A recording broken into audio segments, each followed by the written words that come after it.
Hello mga mi! Gagawa nga pala tayo ng cheese sauce para sa mga nagtatanong kung ano ang ginagamit namin cheese sauce sa aming mga burgers and fries. 2 ingredients lang po ang kailangan natin, mayonnaise and cheese powder. Actually, tansyahan po ito dahil depende po sa kulay na gusto natin. O, diba? Natapon pa. Ihalo lang po ang cheese powder paunti-unti hanggang makuha mo ang color at consistency na gusto mo. Actually, hindi naman po mag-change yung lasa nito. Lasang mayo and cheese pa rin, pero mai-enhance lang po. And napakaganda po niya sa ating mga paninda kagaya ng burger, fries, nachos, and even shawarma.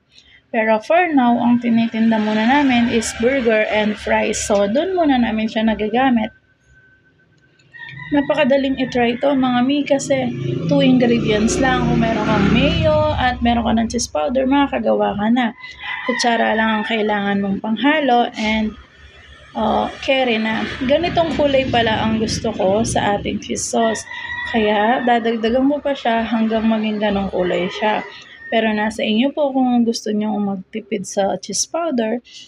Pwede naman kahit gaano lang kakonti ang gusto nyong ilagay. Basta makuha niyo yung kulay na gusto niyo. Pero sa akin po, gusto ko ng darker yellow para mas mukha siyang cheese sauce. Kasi nga, mas masarap din kapag mas maraming cheese powder. Yun lamang po, and sana po magustuhan nyo.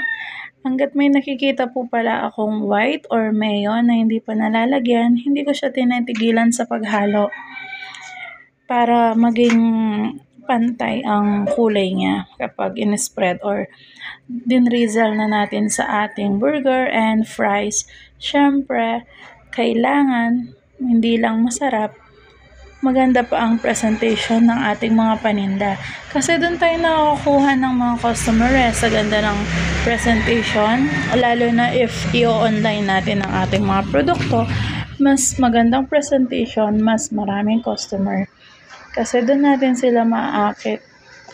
Ayan, just continue lang po ang paghalo hanggang makuha niyo yung kulay na gusto ko. Sabi ko nga is I want darker orange or mas mukhang cheese sauce.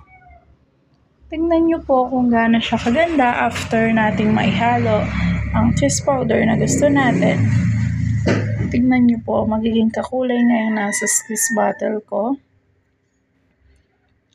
And gustong-gusto rin siya ng mga customer natin. Ang tawag nila dito is cheese dip.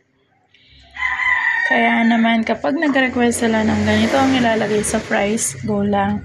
Kasi hindi naman siya mahal. Magkano lang ang cheese powder? 30 lang. O diba? Ang ganda niya. Ganyan po ang kulay na gusto ko sa ating cheese sauce. Kailangan mo lang ng any brand of mayo and any brand of cheese powder. Yun lamang po. Sana po nagustuhan niyo ang aking video. Thank you for watching. Bye!